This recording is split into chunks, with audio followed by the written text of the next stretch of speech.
question. And to understand what makes this type of breast cancer more complicated to treat than other types of breast cancer, I want to take a step back first and just think about what drives cancer cell growth.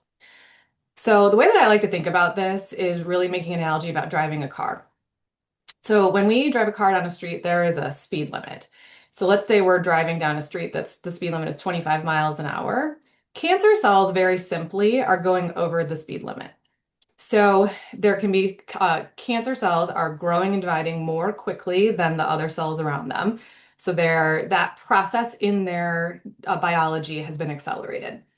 But cancer cells can be going like 35 miles an hour in a 25-mile-an-hour zone, or they can be going 90 in a 25-mile-an-hour zone. So when we talk about aggressive cancers, we're usually talking about cancers that are going 90 miles an hour. Now, there's a couple of distinct things that happen when cancer cells are going 90 miles an hour. The fundamental thing that happens in cell growth is that a cell makes a copy of itself and then splits into two. And when that copy happens, the cell has to copy every single part of its DNA and then give the new cell a full copy of DNA so that all of the cell machinery can run. Now, that is, as you can imagine, in a healthy cell, a very tightly controlled process. The integrity of our health and all of our cells depends on copying the DNA correctly so that the cells function. What happens when cells become cancer cells is that they are doing this process more quickly than they should. And so they're able to bypass the mechanisms that are supposed to catch mistakes in the DNA copying process. That leads to mutations in the DNA, which lead to mutations in genes. So the cancer cell that's going 90 miles an hour down the road is flying through that DNA copy process.